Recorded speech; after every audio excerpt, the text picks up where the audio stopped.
friends, me, Sarah, back again, another video, and this time I want to talk about resolutions.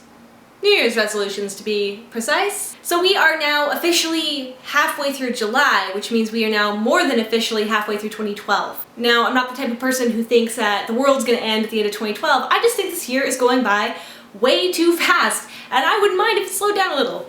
Just a little. That'd be totally okay with me. This summer, halfway through July, what? Just chill. We're happy you're here, summer. Maybe stick around for a little while. Come have a barbecue.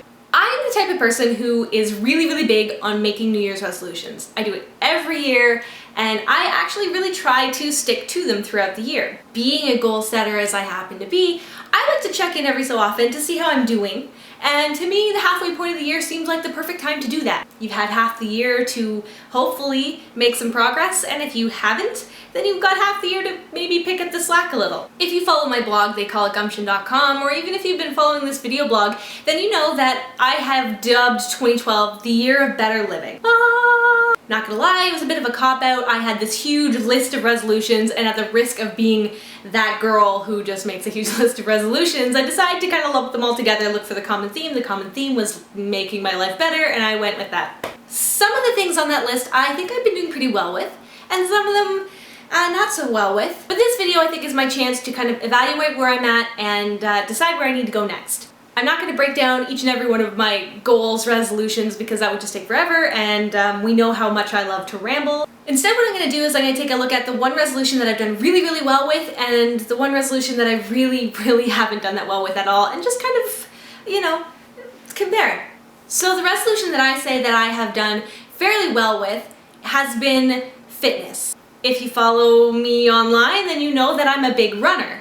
However, running isn't the only thing I've been doing this year. I've been doing yoga, I've been doing Pilates, I play Ultimate Frisbee. In fact, I'm missing a game right now to make a video with you.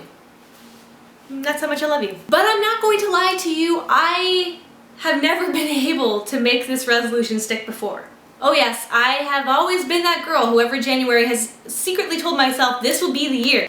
And every year, by the end of January, I'm pretty much right back where I started again. I've really been thinking about this a lot over the past few weeks. What's different about this year? Why has this year been more successful? And I have a few ideas that I want to share with you. So if you're the type of person that has always been trying to be more physically active but just not able to make it stick, maybe these things might work for you. Idea number one.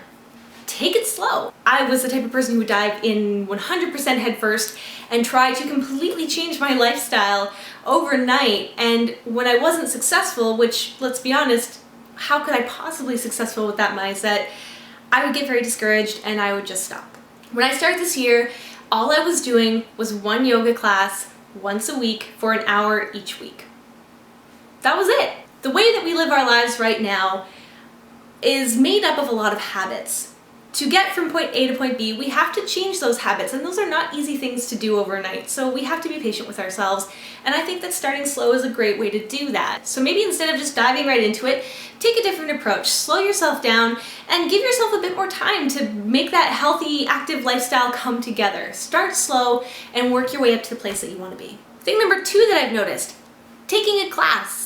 I have always been the type of person who really benefits from having an instructor when it comes to fitness. Even if I kind of am already familiar with the exercises that I'm doing, I find that I just really get a lot out of having someone there to correct my form or teach me something that I didn't already know. The other beauty of taking a class is it holds you accountable. When you buy a gym membership, there's nobody on the other side of that desk every time that you walk in, checking your name off of a list to make sure that you're actually going. And then suddenly you haven't been in months and you're like, what's the point? The thing about taking a class is they are keeping track of who's coming in. The other nice thing about taking a class, you meet people, you make connections, you can make friends, you can ask questions. It's just a really nice way to get started, and it's a really nice way to try something new.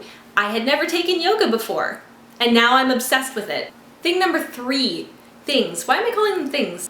Number three, goal setting.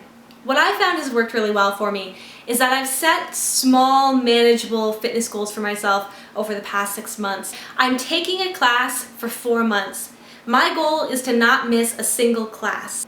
When I started running, I signed up for a 10-kilometer race before I was even able to really run 1 kilometer. Believe me, that held me accountable Big time. I did not want to make a fool of myself come race day, so you better believe I stuck to that training plan. By setting smaller, more measurable goals for yourself where you can actually see the light at the end of the tunnel, just kind of breaks everything down and makes the entire experience a little bit less daunting. And finally, observation number 4. Observation, that's what I was going for this whole time. I know this blogger, her name is Krysten, and she writes at the misadventures of a Darwinian fail. But she did a guest post for a website called bodymojo.com, and the link is down below because you totally have to check out this article.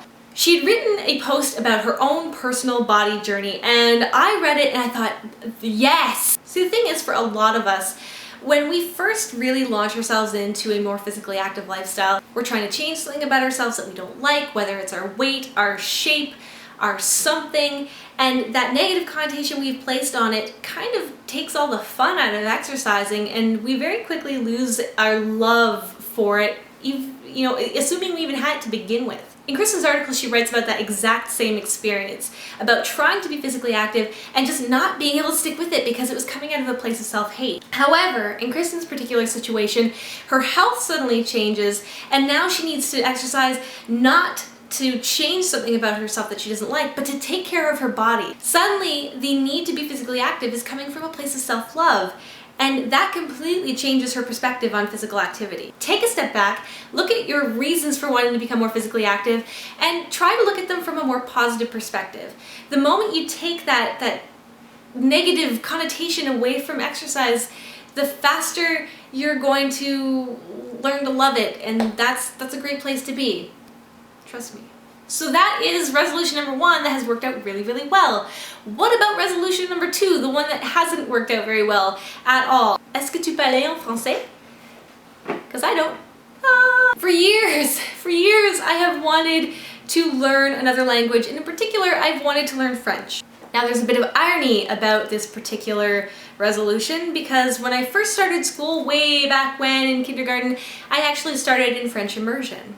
For those of you who don't know, French immersion just basically means you're going to school, but you're going to school in French. Everything is being taught to you in French and you are expected to respond in French. I was not brought up in a French-speaking household, and I remember distinctly sitting there on the very first day of kindergarten before the teacher had walked in thinking to myself, I wonder how this is going to work, given the fact that I don't know any French. The nice thing about that age is that we're sponges and we pick up on everything super, super fast. So I didn't even really need to be taught French, it just kind of came to me, which was really helpful. However, I eventually moved to Western Canada after 2.5 years of French immersion, and they didn't have French immersion where I lived, which meant I wasn't able to keep up with it, which means I lost it. It makes me very sad. And so I have always wanted to get it back. However, when 2012 rolled around, I said, this is the year, it's gonna happen. And I finally had saved up the money and I shelled it out for this.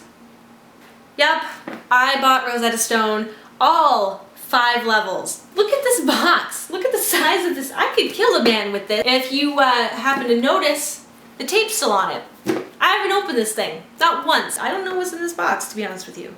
That sucks. The really terrible part about this is I had originally promised myself that by this point, by 6 months in, I would not only have started studying French, but I would be able to have a basic conversation. This is kind of all exacerbated by the fact that I'm going to northern Quebec this month with my boyfriend's family, and I will be the only person who doesn't speak French. So, for the next 6 months, I don't want to lose the steam that I have already gained with the other resolutions that I've been working on, like fitness and so on and so forth. However, I do want to make things like this happen. Starting now, I'm going to install this bad boy into my computer, and I'm actually going to put a solid effort into it, and you guys can help hold me accountable for it. Est-ce que tu parles en français? Nope. So there you have it, friends. My great resolution, aka fitness, my not so great resolution, aka en français. What about you? Are you the type of person who makes New Year's resolutions? And if so, have you taken the time to sit back and think, how have I been doing so far this year? If you're not doing so great, I'd like to hear what you plan on doing and making the next 6 months awesome, and really making these things happen for yourselves. Okay, that is it for me this week. Thank you for watching, and especially if this video turns out to be longer than I was expecting, again, definitely thanks for watching, because you are a superstar. Also, make sure that you follow me on Twitter, @SarahHamill. I love chatting with people, so tweet at me. Let's chat. I love it. That's it. Okay. Hey, thanks a lot for watching, everybody. Love you very much. Bye. Mwah.